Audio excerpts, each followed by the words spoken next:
أعوذ بالله من الشيطان الرجيم. بسم الله الرحمن الرحيم. الحمد لله رب العالمين. اللهم صل وسلم على سيدنا محمد الأمين وعلى آله وأصحابه إلى يوم الدين. رب اشرح لي صدري ويسر لي أمري واحلل عقدة من لساني يفقه قولي. سبحانك لا علم لنا إلا ما علمتنا إنك أنت العليم الحكيم. ولا حول ولا قوة إلا بالله العلي العظيم العزيز العليم. عدد كل حرف كتب ويكتب أبد الآبدين ودهر الداهرين. رضي الله عني وعنكم وعن جميع المسلمين. قال المصنف رحمه الله تعالى ونفعنا به وبعلومه في الدارين آمين. Adapun berdiri yang lama, maksudnya berdiri di saat kita membaca Fatihah dan surah. Bukan yang dimaksud sini berdiri ketika i'tidal. Karena berdiri ketika i'tidal itu berdiri yang sebentar. Dan i'tidal ini termasuk rukun yang pendek. Di dalam salat itu ada dua rukun yang pendek. Yang pertama i'tidal, yang kedua duduk antara dua sujud.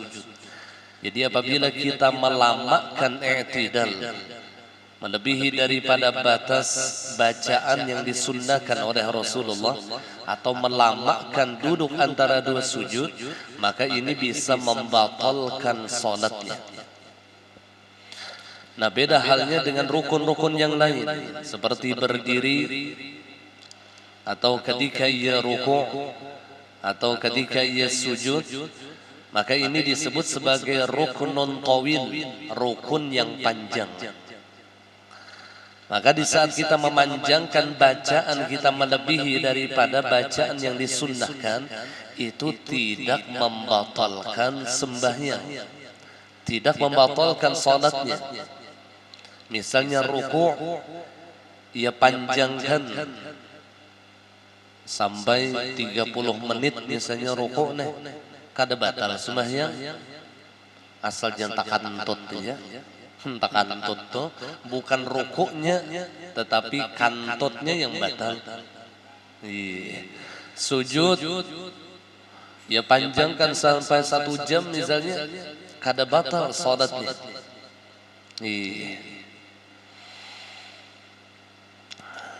Maka adapun berdiri yang lama, apa hakikatnya berdiri yang lama itu? Maka itu adalah peringatan untuk menegakkan hati bersama Allah Subhanahu wa taala dengan kehadiran penuh. Jadi di saat kita berdiri di waktu salat, maka di sini kita meletakkan hudurul qalbi ma'allah, hadirnya hati kita beserta Allah, terutama di dalam bacaan Fatihah kita dan di dalam bacaan doa iftitah kita yang sudah dijelaskan sebelumnya. Yang ketika kita membaca wajjahtu wajhiya lilladzi fataras samawati wal ard, aku hadapkan wajah hatiku, di situ kita hadirkan Allah di dalam hati kita. Itu hakikatnya dalam berdiri. Ujar orang Bahari itulah berdiri itu hakikatnya berdiri alif Ahmad. Kan alif tuh cagatnya itu kalau lah membentuk. Jadi orang yang berdiri itu membentuk huruf alif, yang mana alif ini makna daripada namanya Rasulullah yaitu Ahmad. Artinya yang salat itu pada hakikatnya adalah nurnya Nabi kita Muhammad sallallahu alaihi wa alihi wa sahbihi wasallam.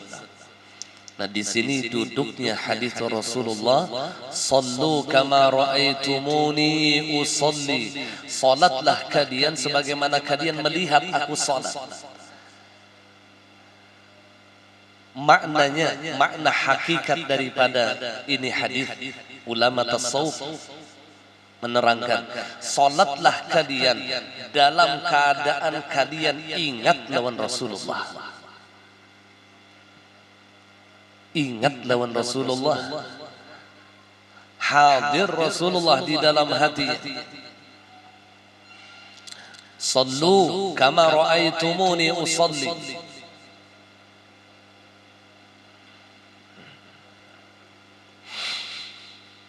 Berkat Rasulullah beratanilah yang kita kawas sembahyang nikmat Allah. Yang membagi nikmat siapa? Nabi kita Muhammad sallallahu alaihi wasallam. Yang mana Rasulullah sendiri beliau mengatakan, "Innama anal qasim wallahu yu'ti." Bahwasanya akulah orang yang membagi-bagi nikmat di seluruh alam semesta ini. Sedangkan Allah zat yang memberikan nikmat. Jadi Allah yang memiliki nikmat, yang tukang baginya Rasulullah. Dan salah satu nikmat yang terbesar yang diberikan oleh Allah kepada hambanya adalah ketika seorang hamba itu ditolong oleh Allah di dalam mengerjakan perintah dan meninggalkan larangan Allah. Itu nikmat yang terbesar. Kita nih kalau hadir di majelis ilmu, itu nikmat yang besar. Kita bisa salat 5 waktu, itu nikmat yang terbesar. Kita bisa membaca Al-Quran, itu nikmat yang terbesar. Siapa yang membagiakan nikmat ini? Nabi kita Muhammad sallallahu alaihi wasallam. Lalu berkat Rasulullah kita kawa sembahyang. Berkat Rasulullah kita kawa menuntut ilmu. Berkat Rasulullah kita kawa membaca Al-Quran dan lain-lain sebagainya.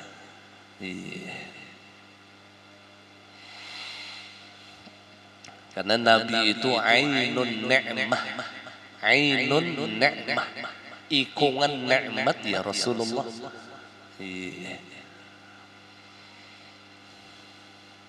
Nah kemudian, adapun ruku' dan sujud, hendaklah engkau mengingat berulang kali kebesaran dan engkau angkat kedua tangan engkau seraya berlindung dengan maafnya Allah Subhanahu wa ta'ala daripada hukumannya.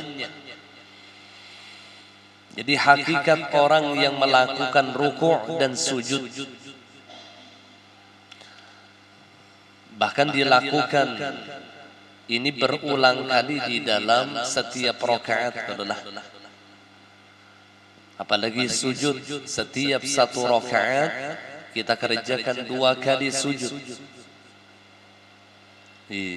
Sedangkan rukun yang lain itu hanya 1 kali.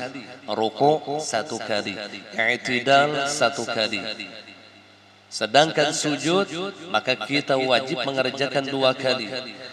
Maka ini mengisyaratkan kepada kita bahwasanya agar kita lebih menampakkan kehambaan kita di hadapan Allah, izharan bil ubudiyah, menampakkan sifat kehambaan kita di hadapan Allah.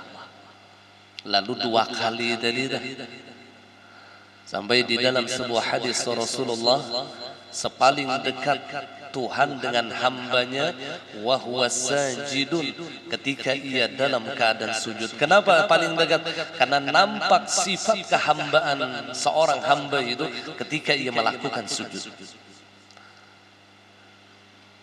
Nampak mana kita ini hamba, siapapun ia, apapun jabatannya, ketika ia salat, ia wajib meletakkan dahinya, wajahnya yang mulia ke tempat yang hina, yaitu lantai.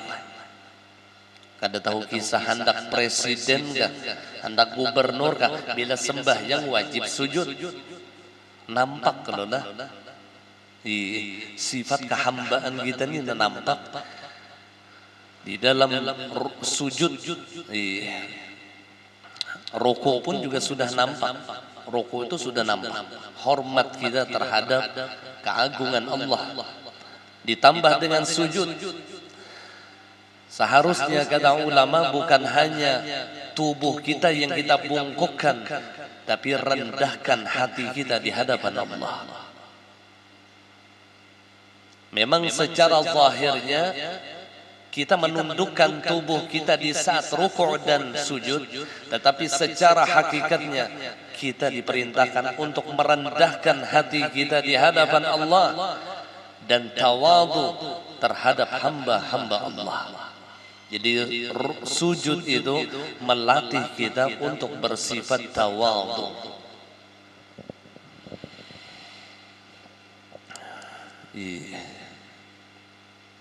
Ini yang dikatakan oleh Syekh Abu Hasan Asy-Syadzili,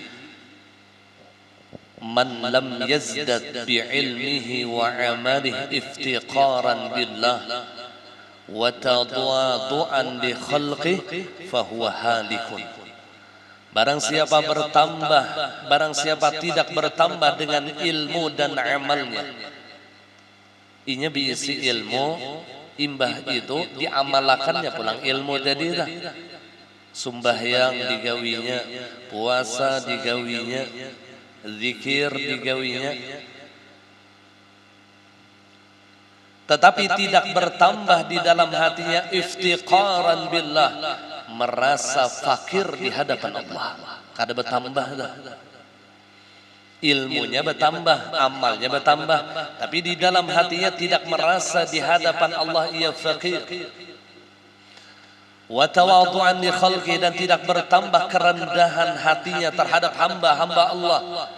Maka kata Abu Hasan Asy-Syadzili, fahuwa halikun, maka orang itu adalah orang yang binasa. Orang itu binasa. Ilmu bertambah, amal bertambah, tapi hati tidak merasa fakir di hadapan Allah. Yang namanya fakir itu tidak memiliki apapun juga. Kadang merasa punya milik, kadang merasa punya milik. Ada ilmunya kalupang merasa alim, kada juga amal kuat beramal kalupang merasa inya nih harat, karena banyak berisi mal, kada merasa karena dirinya di dalam kalimat la haula wala quwata illa billah. Orang fakir tadi kada berdaya, la muharrika wala musakkina illallah. Tidak ada yang menggerakkan dan yang mendiamkan melainkan Allah. Orang fakir itu selalu merasa digerakkan dan didiamkan Allah, selalu merasa diperbuat oleh Allah. Itu orang yang iftiqaran billah, sehingga ia memandang di dalam hatinya senantiasa akan rahmat dan anugerah Allah. Qul bi fadlillahi wa bi rahmatihi fabidzalika falyafrahu. Katakan ya Muhammad, dengan anugerah dan rahmat Allah, fabidzalika, maka dengan yang demikian itu, falyafrahu, bergembiralah kalian. Jadi hati orang yang ma'rifah itu selalu gembira. Kenapa? Karena yang dipandangnya hanya rahmat dan anugerah Allah. Ia bisa mengerjakan salat karena rahmat dan anugerah Allah. Ia bisa hadir di majelis ilmu karena rahmat dan anugerah Allah. Ia dapat membaca Al-Quran karena rahmat dan anugerah Allah. Itu yang dimusyahadahkannya itu. Bifadlillahi wa birahmatihi. Ini yang menjadi syuhud di dalam hatinya ketika ia menjalankan perintah Allah. Lalu himung nih beribadah tuh himung. Kadang merasa hilanglah penyakit-penyakit hati di dalam kalbunya. Kada ada lagi yang sombong, kada ada lagi imbah yang dipandangnya rahmat dan anugerah Allah. Kada ada lagi ujub dan riya, kada ada lagi. Karena sombong, ujub, sum'ah dan riya itu bersumber karena ia merasa memiliki. Sumbernya merasa memiliki. Artinya kada yang iftiqaran billah nih kada. Rasa sorong nabi ibadah, rasa sorong yang diisi ilmu, rasa sorong yang cangkal, macam-macam lah, lalu tumbuh penyakit hatinya. Padahal dirinya la haula wa la quwwata illa billahil aliyyil azim.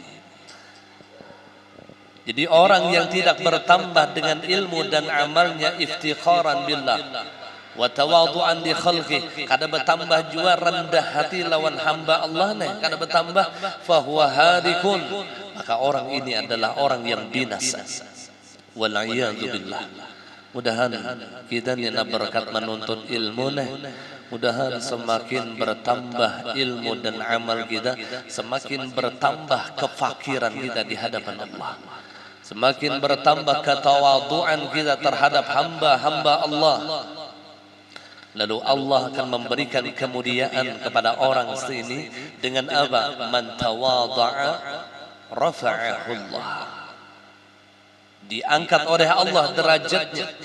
Semakin hatinya tawadhu, semakin diangkat oleh Allah derajatnya. Ini hakikat daripada salat yang kita disuruh sujud. Oh, kada yang awak ke Jepang yang betunduk tuh, hati itu ditundukkan. Ini kada semakin banyak sembahyang semakin sombong, kan lucu jadinya. Harusnya semakin banyak sujud semakin tawadhu hatinya. Ini yang kita kaji nih.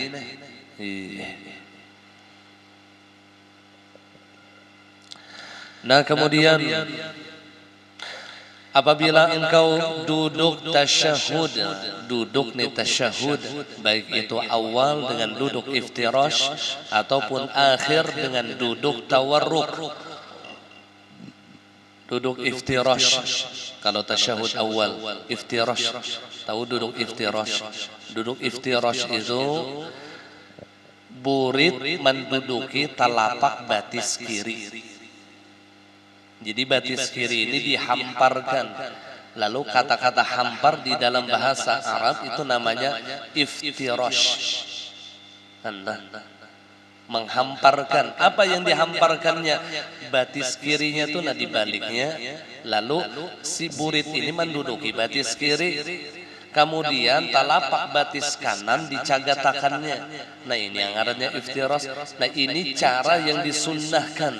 Seperti ini. Ada yang rata pang beda dua, iya, ada yang bertumpang kanan kiri. Maka orang ini tidak mendapatkan fadilah sunnah di dalam duduk iftirash. Kada dapat fadilah sunnahnya, kada dapat. Jadi cara duduk iftirash itu batis kiri dihamparkannya sehingga terbalik dan pipi buritnya menduduki telapak kaki kirinya. Iya, kada usah ulun contohkan gitu lah, paham aja. Kemudian telapak kaki kanannya dicagatakan. Kalau perempuan disunnahkan merapatkan kedua pahanya di waktu duduk iftirash dan tawarruk tuh lah. Sunnah merapatkan tuh kalau perempuan, jangan tak buka benar, masuk wanyi. Iya.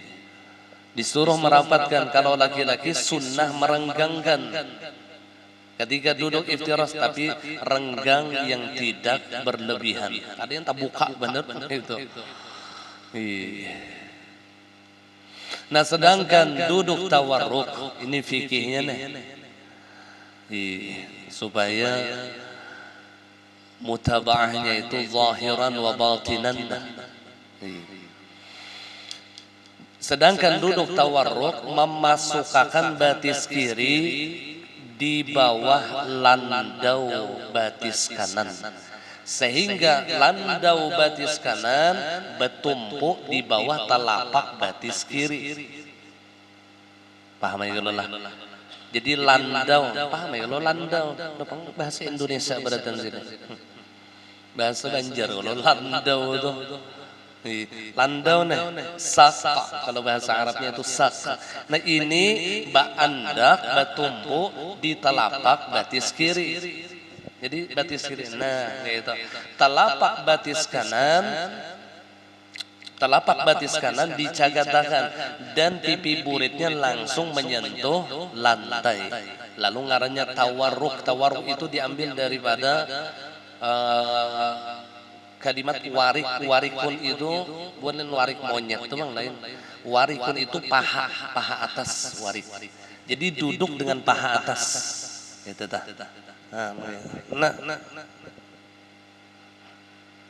Nah duduknya di sini di warik, lu ngarannya tawarruk. Tawarraka ya tawarraku tawarrukan. Iya. Jangan tawarik lain lah. Tawarruk. Tapi kalau paha atas itu ngarannya warik, warikun, warik. Tulisannya WRIK warik tuh bang. Begitu bahasa Banjar warik nih. Iya, kirdun. Kalau kirdun itu bahasa Arabnya iya, warik yang warik bahasa kita nih. Itu kirdun bang. Allah. Yang ujar ulama itulah apa? Man laysa lahu wirdun fahuwa qirdun. Man laysa lahu wirdun fahuwa qirdun. Siapa kada bawirid maka inya warik. Jadi warik itu kada ketujuh bawirid. Ini istilah ulama kepada orang yang tidak suka membaca wirid. Jadi diumpamakan seperti monyet. Jadi kalimatnya kirdun. Kalau warikun itu yang di dalam bahasa Arab itulah itu paha atas ngarannya. Nah ini yang diambil daripada kalimat tawarruk. Tawarruk itu mendudukkan paha atas. Didudukkan. Kemudian yang tadi batis kiri dimasukkan ke landau batis ke kanan. Jadi landau batis kanan bertumpu di telapak batis kiri dan telapak batis kanan dicagatakan. Nah itu cara yang sunnah di dalam duduk tawarruk. Cara yang sunnah. Dan ia tegakkan tubuhnya. Jadi jangan tawarruk itu mereng jangan. Nah ini yang sering terjadi. Jadi model kayak ini. Nah, empatnya mereng, sampai ke gulu-gulu mereng. Nah, di manakah ilmunya?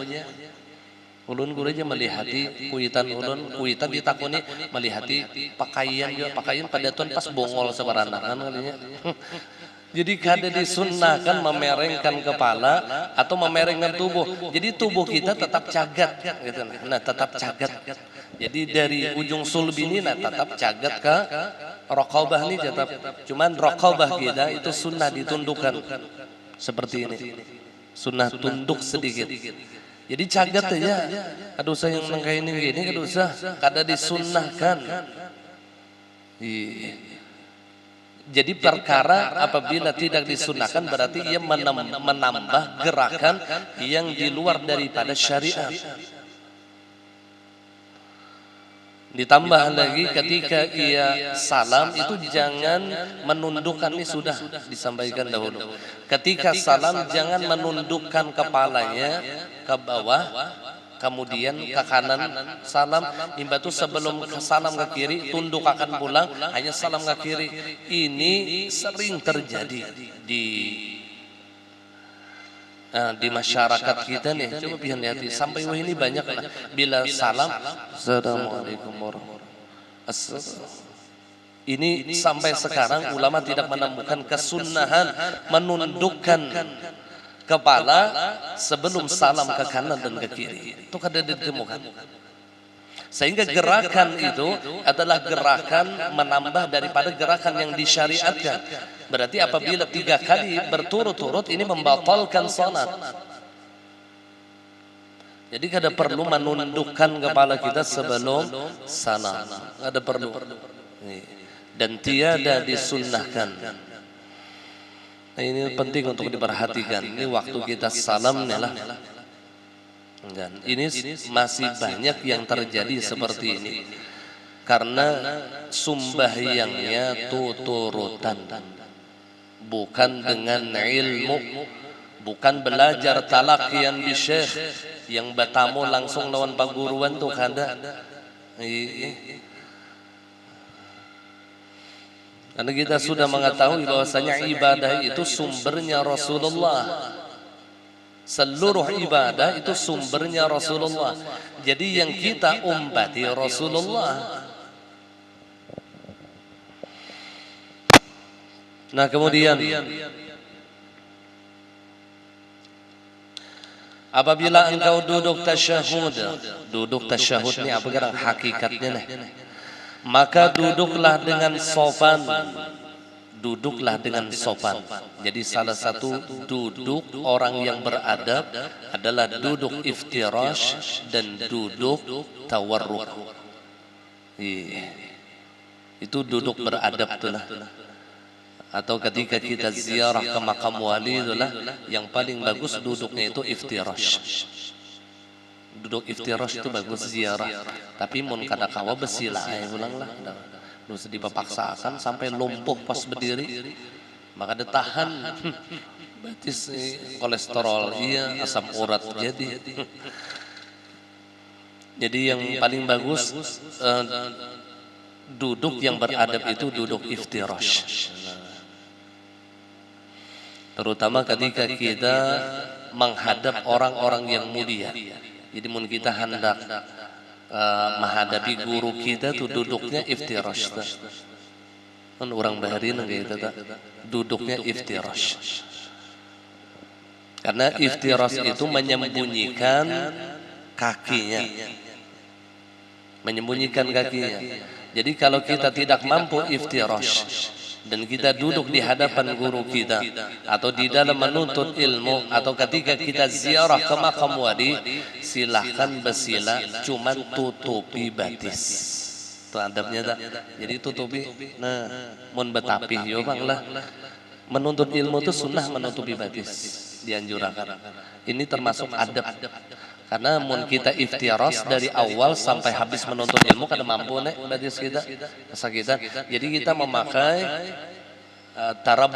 tarabbu itu ya basilah ngarannya, basilah. Tapi adabnya basilah ditutupi ujung-ujung batisnya. Nah, itu tuh adabnya tak? Kada yang muncul itulah kada.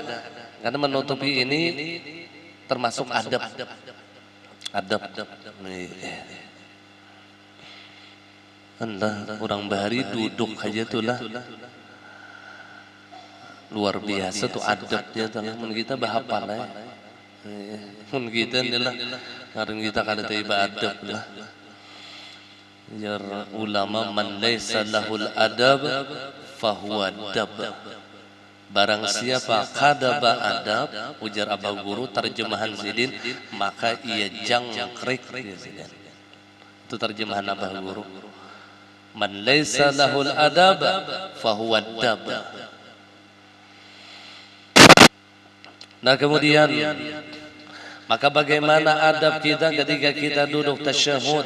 Maka duduklah kata musannif dengan sopan dan hadirkan Nabi kita Muhammad sallallahu alaihi wa alihi wasallam di dalam hati engkau sebagai pribadi yang mulia. Nah, di saat kita membaca Assalamu alayka ayyuhan nabiyyu wa rahmatullahi wa barakatuh, maka hadirkan Rasulullah di hadapan kita. Hadirkan Rasulullah. Mun orang telah pernah bermimpi, maka ya hadirkan orang yang di dalam mimpinya tadi. Amun kada suah bermimpi, tapi nya suah ziarah ke makam Rasulullah, maka yang dihadirakannya itu makam Nabi. Cuman kada menganggap Rasulullah itu mati kada. Cuman sekadar memusyahadahkan untuk menghadirkan Rasulullah. Kemudian kada suah juga bermimpi Rasulullah kada suah. Kemudian ziarah ke makam Rasulullah kada suah. Maka hadirkan aja seakan-akan Rasulullah tuh di hadapan kita. Gitu aja dah. Rasa aja dah main dirasa aja.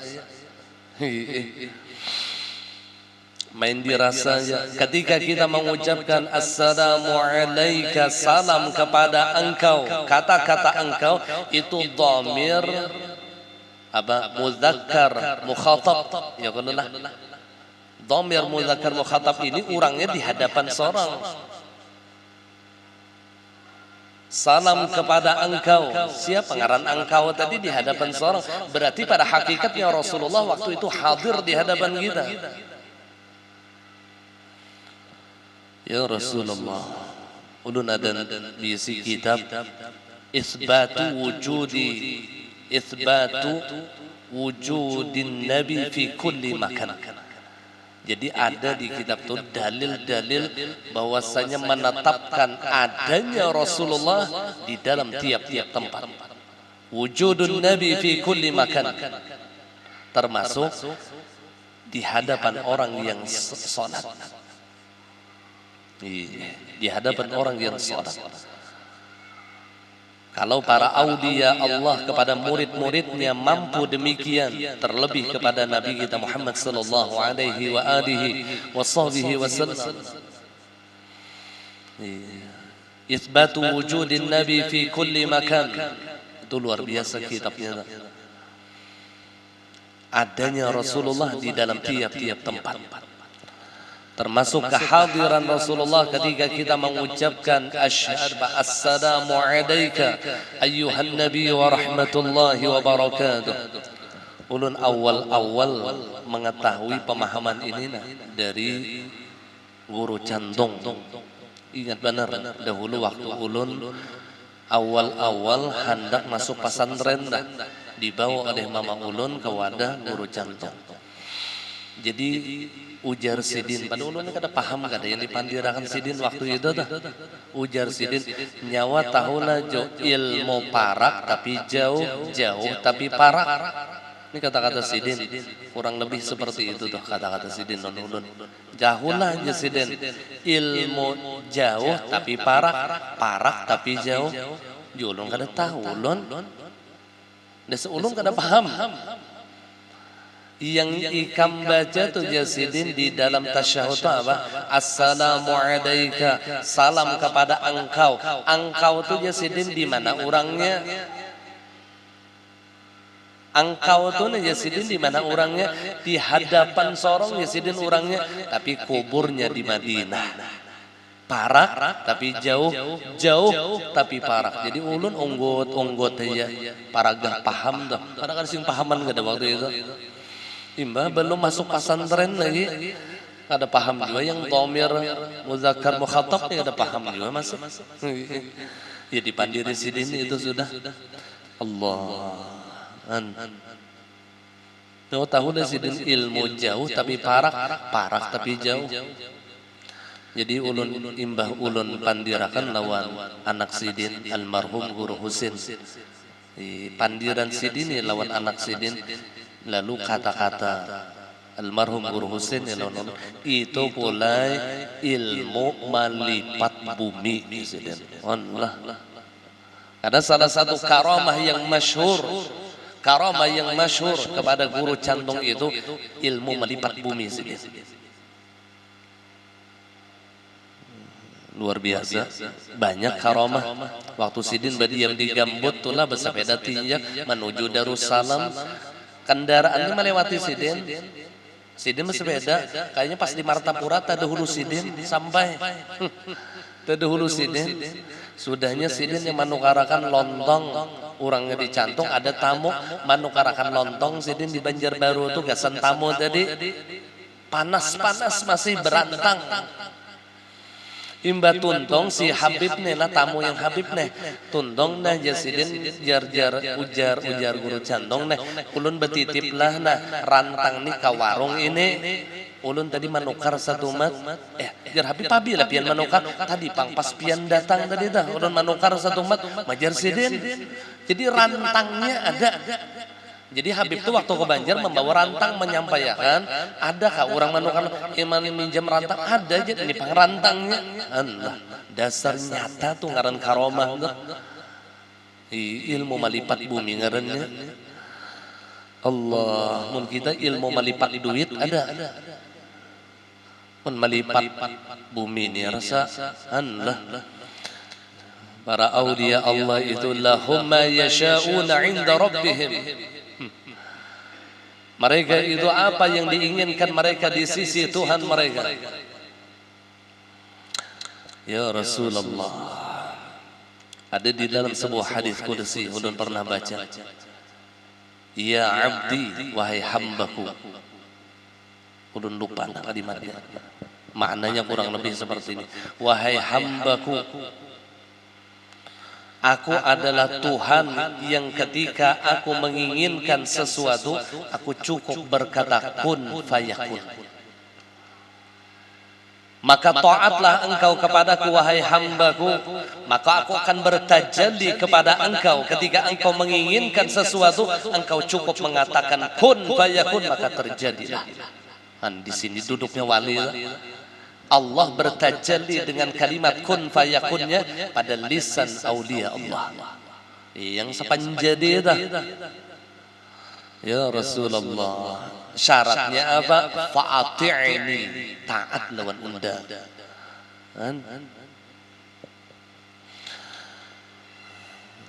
Bakal hendak aja tuh wali itu kabul, bakal hendak aja dah.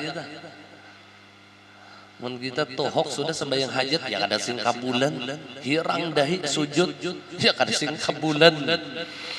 Wali ini belum lagi berdoa, maka hendak aja belum lagi meminta kepada Allah sudah kabul. Ya Rasulullah, idza arada syai'an an yaqula lahu kun fayakun. Arada itu berkeinginan. Ketika para aulia Allah ini ditajalli oleh Allah dengan kalimat kun fayakun, ketika ia menginginkan sesuatu maka ia cukup mengatakan terjadi, maka terjadilah. Ini duduknya wali inilah. Pun kita nih wala atau waluh. Jadi jangan juga kita merasa pas model kayak kabul wali undaninya bisa jadi istidraj. Belum tentu lagi kehendak kita nih dikabulkan oleh Allah, bisa jadi kabul itu belum tentu rahmat, bisa jadi itu istidraj dari Allah. Wa nastadrijuhum min haitsu la ya'lamun ay la yash'urun. Kami lanjurkan mereka dengan berbagai macam nikmat. Pada orangnya sumbah yang kada, menuntut ilmu kada, bajikir jarang, tapi pas tegeretek di hati hendak sate, ada sate. Wali lah itu waloh ngarannya.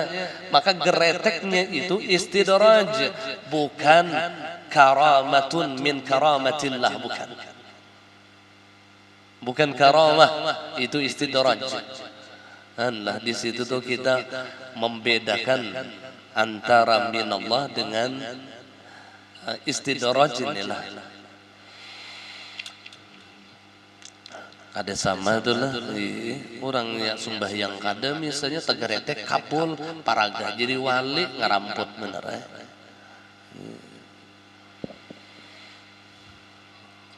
Nah kemudian hadirkan Muhammad di dalam hati engkau sebagai pribadi yang mulia. Kemudian renungkanlah bahwa Allah Subhanahu wa taala menjawab salam engkau dengan penuh sebanyak hamba-hambanya yang saleh. Kemudian engkau saksikan bahwasanya Allah Subhanahu wa taala Maha Esa dan Nabi Muhammad sallallahu alaihi wasallam adalah nabi dan rasulnya, dengan memperbaharui janji kepada Allah Subhanahu wa taala dengan mengulangi dua kalimat syahadah. Sebenarnya apa yang disampaikan oleh beliau ini itu makna daripada kalimat tasyahud yang kita baca itulah. Makna daripada kalimat-kalimat tasyahud yang kita baca dari at-tahiyatul mubarakatus salawatut thayyibatu lillah assalamu alayka ayyuhan nabiy wa rahmatullahi wa barakatuh assalamu alayna wa ala ibadillahis salihin asyhadu an la ilaha illallah wa asyhadu anna muhammadar rasulullah. Kita memperbaharui janji kita lawan Allah dengan mengulangi 2 kalimat syahadah. Nah di waktu asyhadu an la ilaha illallah, nah illallahnya itu diangkat telah. Asyhadu an la ilaha illallah wa asyhadu anna Muhammad. Jadi waktu Muhammad ibu jari ini dirapatakan ke jari telunjuk. Itu cara yang sunnahnya. Nah, asyhadu an la ilaha illallah wa asyhadu anna Muhammadar Rasulullah. Jadi Muhammadar Rasulullahnya itu seperti ini. Diangkat. Dan jangan lurus seperti ini. Apalagi ke atas jadi bengkok sedikit menuju bawah. Supaya tidak keluar daripada jihad Ka'bah. Jadi gitu terbengkok sedikit nah gitu tak. Ada yang lurus atau caket ke atas pina apa enggaknya luput. Dan makruh kita menggerak-gerakkan jari telunjuk kita ketika tasyahud, makruh.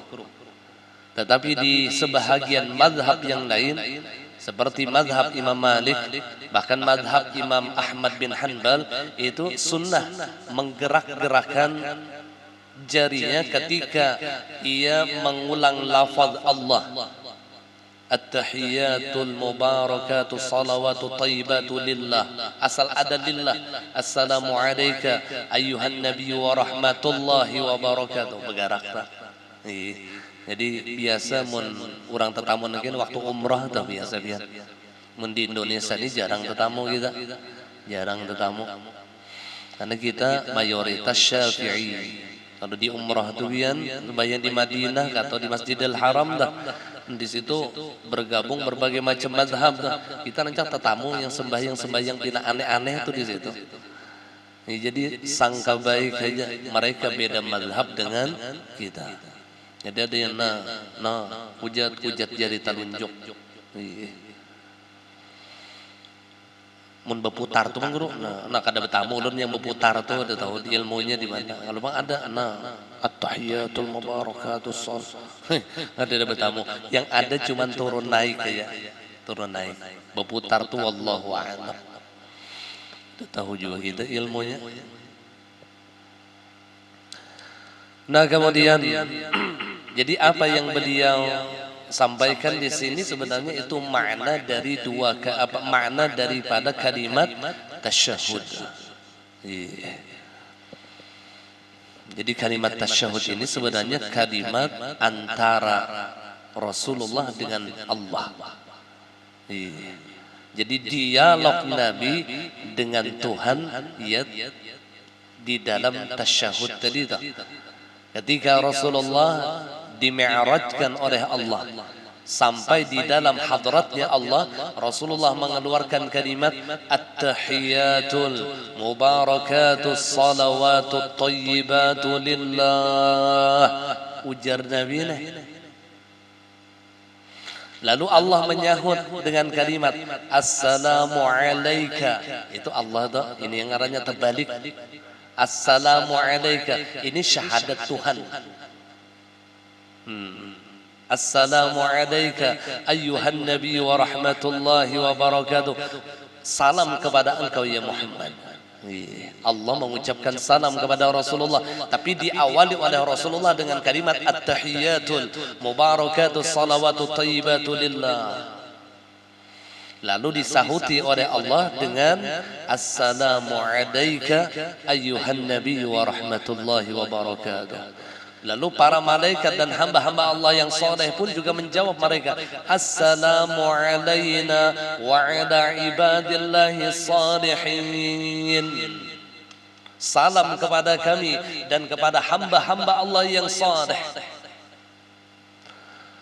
Lalu Nabi mengucapkan syahadat asyhadu an la ilaha illallah. Itu syahadat Nabi itu. Kalau di dalam kitab tulis syahadat tauhid, padahal yang mengucapkannya itu adalah Rasulullah. Syahadat tauhid. Lalu dijawab oleh Allah, wa asyhadu anna Muhammadar Rasulullah. Ini disebut syahadat Rasul, padahal yang mengucapkannya ketika itu Allah menyaksikan Muhammad itu adalah Rasulnya. Ini dialog antara Allah dengan Rasulullah diabadikan di dalam tahiyat, diabadikan di dalam tasyahud. Cuman kita kada biasa memperhatikan, padahal itu kalimat luar biasa. Itu bahasa sahutan antara Allah lawan Muhammad. Kita kadada, kita waktu itu kadada. Yang ada hanyalah antara Allah lawan Muhammad. Kita kadada. Nah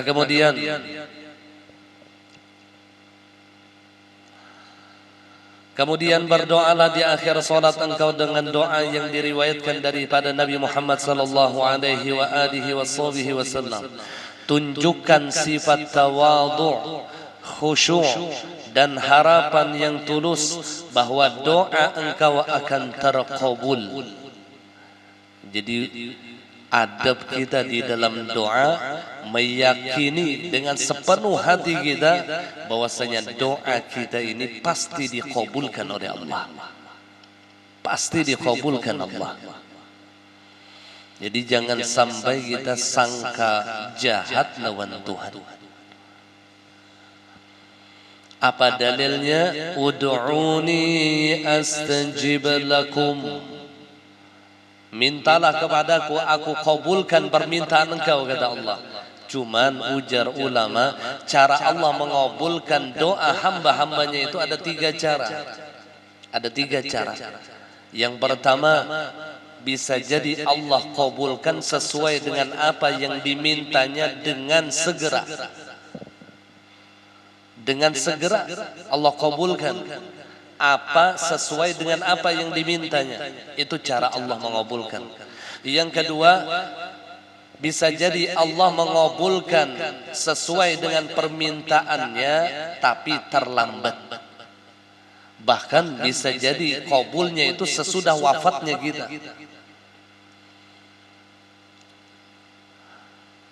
Ada orang yang mendoakan anaknya menjadi anak yang soleh dan solehah. Ketika ia masih hidup, anaknya belum menjadi anak yang soleh dan solehah. Jadi kita bagin membalak kelakuannya. Setelah meninggal orang tuanya, tetapi ia tidak pernah putus asa dengan doanya sampai wafatnya. Meninggal ternyata anak itu bertobat kepada Allah setelah ia melihat kubur kedua orang tuanya. Berarti doa kuitan ini dikabulkan setelah meninggal si kuitan tadi.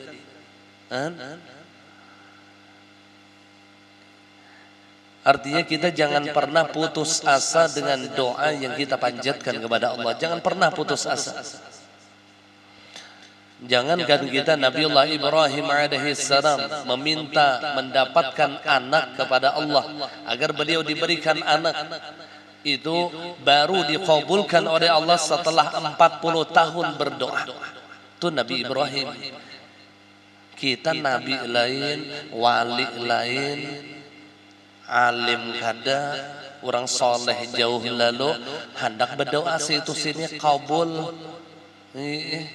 Makanya mun kita nih berdoa kabul tuh memberi gairah, memberi gairah, lain wali, lain nabi, lain orang alim, orang soleh, memberi gairah ini bisa istidraj, lanjuran Tuhan. Ya Allah ya Rasulullah. Itu cara yang kedua. Allah akhirkan kabulnya, Allah lambatkan kabulnya tadi. Untuk apa Allah lambatkan? Karena Allah masih menginginkan ia merintih meminta kepadanya. Mun kita tuh belum kabul itulah meminta terus lawan Tuhan.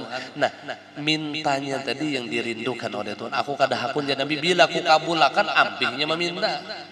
Biar aja Nabi lambat-lambat kabulnya. Cara yang ketiga, permintaan kita ini diganti oleh Allah dengan yang lebih baik daripada apa yang kita minta. Itu cara ketiga. Ini bukan tidak dikabulkan, tetap dikabulkan, bahkan lebih baik daripada apa yang kita minta. Kita minta duit diberi Tuhan emas, kan apa kabar? Cuman terkadang kita kada faham. Kada faham, lalu timbul sangka buruk lawan Allah. Sangka buruk lawan Allah.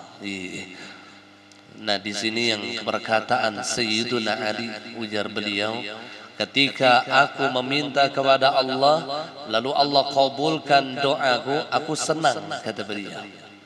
Karena Allah sudah mengabulkan apa yang kuinginkan. Tapi ketika aku meminta kepada Allah dan Allah tidak mengabulkan doaku, tidak mengabulkan apa yang aku minta, aku, kata Sayyiduna Ali, lebih senang. Aku lebih gembira. Kenapa?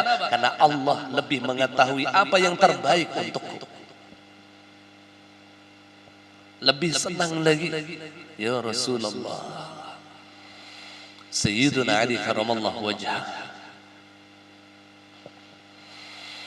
Nah, kemudian ikutkanlah dalam doa engkau kedua orang tua engkau dan kaum mukminin lainnya. Jadi jangan ditinggal. Bila kita berdoa, buat kuitan, tambahannya juga paguruan, dan kaum muslimin berataan dibuat. Terutama karabat kita, tetangga-tetangga kita dibuati.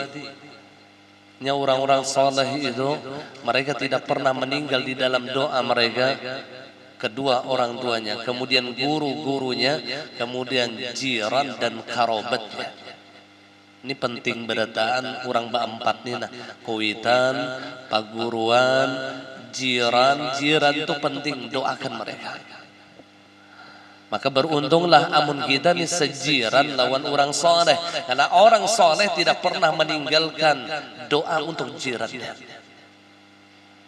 tidak pernah meninggalkan doa untuk jirannya. Dan beruntung ketika kita punya karabah orang soleh. Kenapa? Karena orang soleh tidak pernah meninggalkan doa untuk karabatnya, keluarga dekatnya didoakan. Karena empat ini orang-orang yang mulia bagi kita. Yang iya ni kuitan lawan paguruan. Udun ingat waktu umrah, hendak umrah ni lah berizin lawan paguruan. Salah satu amanah beliau atau wasiat beliau lawan udun, bila berdoa nang lah jasidin jangan ditinggal kuitan lawan paguruan. Allah. Bisa juga kita nih mendoakan paguruan, ya Allah sehatkan guru ulun, panjangkan umurnya, tambahkan bini sidinan, nggak ada juga. Mau kamu gitu? Artinya tambah bini sidin, tambah cinta bini sidin dah. Ada suah mendoakan paguruan, doa gasan sorang tuh bang, sudah guru-guru unda ajar kan. Ya Allah, doakan paguruan, terutama kesehatan beliau itu didoakan.